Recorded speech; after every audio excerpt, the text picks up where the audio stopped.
Hey guys, this is John Ward with Appalachian Homes, People and Places, and I'm excited today. I've been going through some amazing property here since some Appalachian history, and I'm here with Gene and Dennis Klein. This is Gene's family's property all the way back from 1796. Maybe they moved here, the Davises did, and we have a very interesting story behind us. We've got a building over here that was her grandpa's workshop, and Sears and Roebuck house that was built in 1939, and we're going to not look at that on this video because we got so much to look at here today, but we're going to come back and see the house. And I'm going to turn the camera around and let Gene tell you a little bit about these signs, because there's an article in the, I think, the Knoxville News Sentinel about those, and we'll get to look at those and let her tell us about that. Gene, we was looking at these earlier, and I'm just seeing so many dates on here, and you was telling me about your grandfather. Yeah, my grandfather put his plates up here, and that sort of started the tradition. And then his two sons, was my daddy, Jake, and my Uncle Paul, started bringing in tags from everywhere. There's a lot of South Dakotas on here because they hunted every year from 1955 until probably 1990 or so. They went to South Dakota every year, and they got tags from their friends out there. My Uncle Paul lives in Cleveland, Tennessee, so he brought a lot from Georgia, and then they all put their tags up here. These were my dad's. He always liked to have sequential numbers, so that was my dad's 2 years in a row. These were his. So do you think he was able to order those the way he wanted them and get that number? He just found them? He just go and ask for sequential numbers, and they give them to him. And then we actually, on the front of the building, we put my mom and dad's last license plates before they died. They died in 2015. And so there's, my boys have been putting these up. But, let's see. This one, I think, was my dad's last tag. And my mom's is, get away from them a little bit. I'm not sure where they put it, but anyway, it's here somewhere. There's so many of them, it's hard to find, I'm sure, because they're all the way around through here. Right, they're on the other side as well. So this was your grandpa? There's my mom's, 333 PSP. So it was your grandpa or your dad? Your dad actually started this, not your grandpa on the tag? My grandfather did. Your grandfather started the tags, okay. Right. And he passed away in 76? Passed away in 74. 74. So a lot of those are just like, they're not really special because they're like my uncle brought them from Georgia and all that, but we put a whole bunch of. The family just knows that y'all collect them and brings them. That's neat. I still do it, and I have one from every state now. Oh, do you? I started out, yeah, but I'm not putting them down here. You got them in a different place, okay? I got them inside the house because they get. We were looking at this. You call this a corn crib? That's a corn crib. My pap kept his corn here. It has a wire. It has wire line to keep the rats out. And then he kept a black snake in here, though. And this side is what was the granary, and they kept their wheat in there until they would take it to be ground into flour. It's lined with tin in there, and we hung some of these tools out here after. My pap always had martins, and so these are two of the martin boards. He grew them? He grew them, and then they hung them up down here. We always had martins, but... You showed me some tobacco there earlier. Oh, yeah. Tell us about that a little bit. So this is sort of broken off. It's not near long enough. That's a hand of tobacco. That's the way they used to grade tobacco. And now they pack it tied into a... Did you remember your grandfather growing tobacco here? Oh, yeah. I helped in the tobacco field. Oh, okay. It was across the creek on the other side, and they grew tobacco every year. We graded it. We did all the things. So I'm going to show them right here what the next video will be on. Let me zoom in on it over here. Actually, I'm going to do 2 more videos here. This house here was built by Gene's grandfather in 1939. They ordered this out of Sears and Roebuck, and he was in the World War I. What was his first name again, Gene? Albert Davis. Mm-hmm. And we're going to go over there and look at his stuff. I'm going to come back because I didn't realize we had so much to look at here and do a video on that. So you will make sure to keep a look on that. Over there. The tobacco was over there. Yeah, you can see what's kind of flat over there on the side. is what caught my attention, Gene, when I come down through here and saw this big mountain man. It almost looks like Bigfoot, don't he? With that Daniel Boone hat, that I guess that's a coonskin hat. And I saw this sign about Cumberland Gap, and Cumberland Gap is a place I really like. It's really neat.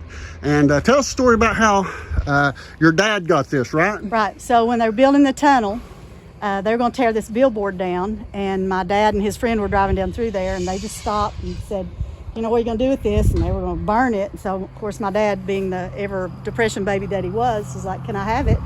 So they took the trailer back and got this. And so it actually goes around on the other side. There's another picture. Oh, yeah, that's right. I forgot. It wraps around. Yeah. And I could imagine he had it looking nice when he first put it on there, because it looks like he painted all the way down. Right. So they brought it home and they covered the shop with it. So this shop was my pap's workshop, but originally it was my pap's home. My pap was born in 1895, so this was his home.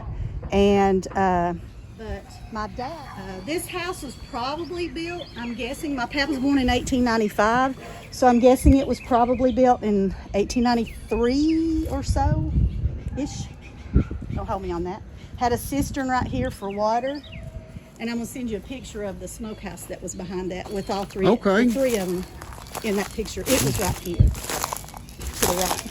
So after they moved out of this house, he used this as a workshop, and he was a craftsman. He did different things, built cabinets, installed cabinets. He was a trim carpenter, frame carpenter by trade, but later on in his life he installed cabinets for Miners Hospital, which is now Appalachian Hospital. And he built the houses at Norris Dam, and he also built the forms for Norris Dam for the concrete. And then later on he worked at Oak Ridge doing houses and like the barracks that are there. He built those too. And I told you the story about when they moved the cemeteries for TVA. He surveyed for TVA, and they moved graves, and so he took my daddy, who was between 5 and 7, that's how long he worked there, and my daddy got to sit on top of the coffins and put straight nails, new nails, on top of the coffins, and he always loved that, because he always got bent nails. That's all Pap would let him use, and he got to go, seems morbid, but he got to go nail the coffins shut. And so Pap did a whole lot of different things, but he was an entrepreneur. I mean, he was a make-do kind of guy. You can see when we go in here. A lot of this stuff is in here, that's in here. He saw a need, wanted something, and just took what he had and made it happen. And it's just pretty neat. The forge that's in here was the original kitchen, open fire, and that was my pap's forge to do blacksmithing on. He taught my daddy. My daddy taught my son how to use the forge. He also taught my son to weld, but he taught him the old-fashioned way with the blacksmith tools. And then he also can weld with a welder. Cool. Here you was telling me right here is where he kept his bush hog for many years. Right. He just got built that shed on. You can see it was an add-on, and this one was too. And I don't really remember. There was something he stored in there, but I don't remember what it was. But the bush hog was here. The tractor was in that garage over there behind us. Go in first here, and I've done set some lights up so we can see, because there's some stuff that's been sitting here for many years that's just absolutely neat, I think, to look at. I just like a little bit of everything in here. We've got different signs in here, different buckets. We got stuff up in the attic. We've got no smoking sign's funny, because my pap smoked everything. He smoked all the time. He just didn't want nobody else to smoke. It was just a joke. Just a joke. Okay. So I was asking about a lot of this stuff in here earlier, and you knew a little bit, but you didn't know everything. You knew we've got stuff that's been sitting here, looks like for... This is built out of a crate. You can see the side of this. This is built out of an old crate. If you look the side right here. And it's got explosives on the side of it. So it was an explosives. And then he built a cabinet out of it, and it had... Wow, that's probably the first time that's been open for many years. 20 years, yeah. And he wrote poison, or what does it say on the front? Chemicals beware or something. And that was just to keep us out of it, which didn't work. We still got in it and looked. the grandkids. Yeah, you wanted to get into things that you weren't supposed to get into. Right, of course. But he built that, you know, and this had, he built all this stuff. So this was, you called it a forge, and this was the kitchen originally. Right. And then after they moved down to the new house down there, they used this as a workshop, and so that was the blacksmith forge. So he apparently did some blacksmithing or metalwork of some kind. I like this cabinet over here on the wall. That one's neat. I see a bell, looks like, in there. Wow, this is, and then we also found the anvil where he would, it's laying here on the ground. Let me get my lights down here. It was sitting on this log, and the log is deteriorated and broke, and the anvil fell over. So he would beat out the metal, pound it out to where he wanted it. We got a vise right here, and we also, it looks like a sewing machine or some sort down there. So let me turn these lights around. We'll go in here and look around. There's a lot of neat stuff that you can see used up on top of that shelf up there. That was stuff he could reach. That's probably his main workbench over here, was it? It was, yes. And so we see a lot of old tools still around, a lot of boxes, wood boxes that people used back then to put tools in. Got a lot of chemicals still up here. It's hard to say what's in there. Hydrochloric acid. Hydrochloric acid. So they would have used that for different types of stuff. I'm not for sure exactly what, but I think this is really neat to see where somebody actually made their living and worked on stuff, and got some old phones. I kind of saw some old phones in the other house. He must have found them and collected them as he can come across them, huh? When I was little, I'd play right here with a piece of wood and just, you know, make holes in the wood. Oh, the drill press. Yeah. You would use the drill press. Mm-hmm. I got you. So did he have a radio in here at one time? Oh, no. No radio. Oh. He didn't like the radio? Well, I mean, it just wasn't, he didn't, I mean. Wasn't his thing? Well, no, you know. They had one radio, and it was at the house in the kitchen, and they listened to a show like early in the morning, and then it was turned. They didn't have a television until 1971. So when you came to Pat and Grandma's, no TV, you went to bed at dark, you got up at daylight, and there was no cards in the house. You didn't play cards, so you had to entertain yourself otherwise. You read a lot, which I liked that. I was fine with that, but... The cards, was that because of your grandmother didn't believe in the cards because she was strict Methodist? Was that the... my great-grandmother that was the strict Methodist. Oh, okay. But it followed through. They didn't, we didn't play cards, no. Wow, this is neat. There's so many things in here. I could spend days. There's books over here. These books are probably books on building stuff, probably. Farm manual. Popular Mechanics Farm Manual. How about that? Wow. So this is really...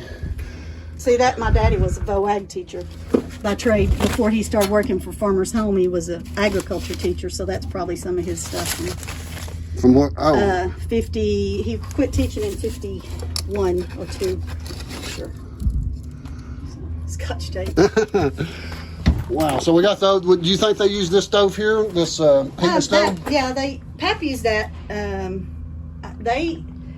He had a stove in here, but I don't know. I think it was out here where the forge is. I don't think there was a chimney anywhere in here. I like the original light bulbs, the big, so they've been here, gosh, it's hard to say how long those light bulbs have been here. Yeah. They've been here for a while. And also you showed me this over here when we walked through, they did the walkthrough, this carousel for... Made out of bacon jars.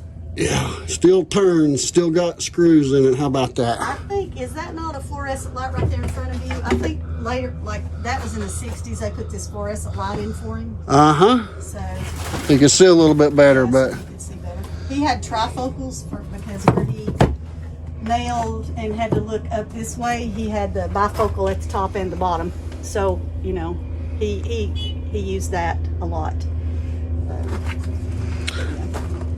So, well, we're gonna stop this right here, and I'm gonna see if I can get with Dennis and see if he'll take me up to show me the head of Davis Creek.